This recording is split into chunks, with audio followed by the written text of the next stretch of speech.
Sir ఇప్పుడు ఆంధ్రలో ఎవరు సీఎం అయితే బాగుంటుంది మీరు అనుకుంటున్నారు? చంద్రబాబు నాయుడు అయితే బాగుంటుంది. ఎందుకని? ఆయన విజన్ బాగుంది. ఆయన నాలెడ్జ్ ప్రకారం ఇప్పుడున్న పరిస్థితులలో ఆంధ్రలో చంద్రబాబు నాయుడు అయితేనే బాగుంటుంది. అంటే ఇప్పుడు జగన్ గారు అయితే ఇప్పుడు ప్రజలకి ఏం కావాలో ఏమి ఇవ్వాలో అన్నీ తెలుసు అని చెప్పేసి అని అంటున్నారు. ఇంకా వచ్చే ఎలక్షన్స్లో గెలిస్తే ఇంకా డెవలప్మెంట్ చేసే అవకాశాలు ఉన్నాయని చెప్పేసి అని కూడా అంటున్నారు. ఈ 5 ఏళ్ళలో చేసిన డెవలప్ చూసినాం కదమ్మా. ఆయన చేసే డెవలప్ సరిపోతుంది.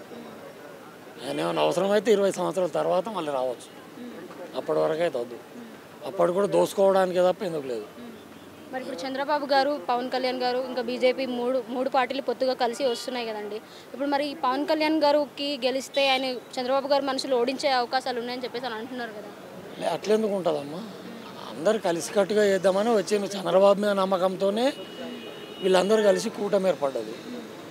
మరి ఇప్పుడు పవన్ కళ్యాణ్ గారు పోయిన ఎలక్షన్స్లో భీమవరం నుంచి ఇంకా గాజువాకలో ఓడిపోయారు కదా. ఇప్పుడు మళ్ళీ పిఠాపురం నుంచి పోటీ చేస్తున్నారు. ఇక్కడ గెలిచే అవకాశాలు ఉంటాయి అనుకుంటున్నారా, లేకపోతే మళ్ళీ గతంలో జరిగినట్టే అవుతుంది అనుకుంటున్నారు? గతంలో జరిగింది వేరు, ఇప్పుడు వేరు కదా.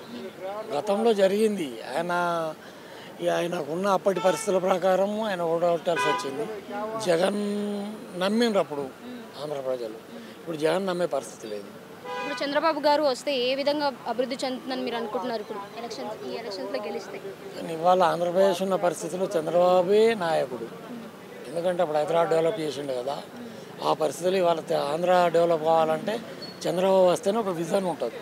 ఆ విజన్ ప్రకారం చంద్రబాబు కరెక్ట్. మన మోడీ గారు కూడా అన్నారు కదా, ఇప్పుడు 400 సీట్లు పైగా మనమే గెలుస్తామని చెప్పేసి అంటున్నారు. అది తప్పకుండా అవుతుందని కూటమిలో ఒక భాగమే కదా ఆంధ్రప్రదేశ్ అనేది. ఆ కూటమిలో భాగమే కదమ్మా.